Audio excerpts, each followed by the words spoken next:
અગત્યના સમાચાર વડોદરાની વિશ્વવિખ્યાત મહારાજા યુનિવર્સિટી સૌથી મોટી ફેકલ્ટી કોમર્સ ફેકલ્ટીમાં બીકોમ કોર્સ માટે સીટ વધારાના મુદ્દે વીસી કોમર્સ ફેકલ્ટીના ડીન વિદ્યાર્થી સંગઠનો સાથે બેઠક યોજાઈ। એમએસ યુનિવર્સિટીની સૌથી મોટી ફેકલ્ટી કોમર્સ ફેકલ્ટીમાં બીકોમ કોર્સ માટે સીટ વધારાના મુદ્દે યુનિવર્સિટી હેડ ઓફિસ ખાતે ઇન્ચાર્જ વાઇસ ચાન્સેલર ધનેશ પટેલની અધ્યક્ષતામાં યુનિવર્સિટીના વિદ્યાર્થી સંગઠન સાથે બેઠક યોજાઈ હતી। કોમર્સ ફેકલ્ટીના ડીન જયેશ પંડ્યા, યુનિવર્સિટીના એનએસયુઆઈ, એજીએસયુ, એબીવીપી ગ્રુપના વિદ્યાર્થી સંગઠનો ઉપસ્થિત રહ્યા હતા। વિદ્યાર્થી નેતાઓ દ્વારા રજૂઆત કરવામાં આવી હતી। અગાઉ એમએસ યુનિવર્સિટીની પ્રથમ વર્ષના વિદ્યાર્થીઓ માટે યાદી જાહેર કરવામાં આવી હતી। વિદ્યાર્થીઓ દ્વારા પોતાનું એડમિશન માટેની વેરિફિકેશન અને ફી ભરી એડમિશન લીધું હતું। પ્રથમ વર્ષ બીકોમ ઓનર્સ કોર્સ માટે 10,000 જેટલા વિદ્યાર્થીઓએ એપ્લાય કર્યું છે। મેરિટ લિસ્ટ જાહેર થયા વડોદરાના ઘણા બધા વિદ્યાર્થીઓ એડમિશનથી વંચિત છે। વડોદરાના વિદ્યાર્થીઓ એમએસ યુનિવર્સિટીમાં અભ્યાસ કરે તેઓને ભણતર માટે વડોદરા બહાર ન જવું પડે તથા વડોદરાના જે વિદ્યાર્થીઓ એડમિશનથી વંચિત છે તેઓ માટે બીકોમ કોર્સ માટે સીટ વધારવામાં આવે ત્યારે યુનિવર્સિટીની કોમર્સ ફેકલ્ટીમાં વધુ વિદ્યાર્થીઓને કોમર્સ ફેકલ્ટીમાં લાભ મળે અને વધુમાં વધુ વિદ્યાર્થીઓને એડમિશન મળે તેના માટે કોમર્સ ફેકલ્ટીમાં બીકોમ કોર્સ માટે સીટનો વધારો કરવામાં આવે। યુનિવર્સિટીના વિદ્યાર્થી સંગઠન બેઠકમાં ચર્ચા કરવામાં આવી। હાલ મીટિંગ ચાલુ છે।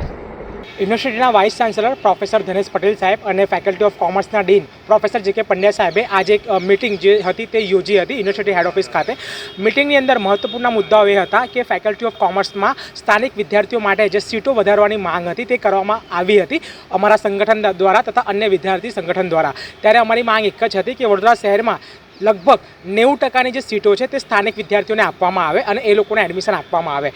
જ્યારે યુનિવર્સિટીએ 85% જેટલા એડમિશન હતા 100માંથી એ સ્થાનિક વિદ્યાર્થીઓને આપ્યા હતા। તો ત્યારે આજરોજની જે મિટિંગ હતી તે ફેકલ્ટી ઓફ કોમર્સના dean professor J K Pandya સાહેબ દ્વારા બોલાવવામાં આવી હતી, જેમાં અમને પણ જાણ કરવામાં આવી અને અમે અહીં આવ્યા તો અમારી જોડે ચર્ચા પણ થઈ અને ફેકલ્ટી ઓફ કોમર્સના ડીન અને યુનિવર્સિટીના vice chancellor professor Dhanesh Patel સાહેબ દ્વારા લગભગ 450 જેટલી જે સીટ છે તે ફેકલ્ટી ઓફ કોમર્સ માટે વધારવામાં આવી છે ફર્સ્ટ યર બીકોમ ઓનર્સની અંદર। આ 450 સીટમાં જે પણ સ્થાનિક વિદ્યાર્થીઓ ધોરણ 12ની અંદર 50% જેટલું પરફોર્મન્સ કરીને આવ્યા છે, 50% જેટલું જે સ્કોર છે તે લોકોએ કર્યું છે તે લોકોને એડમિશન આપવામાં આવશે, તે લોકોને પ્રવેશ આપવામાં આવશે।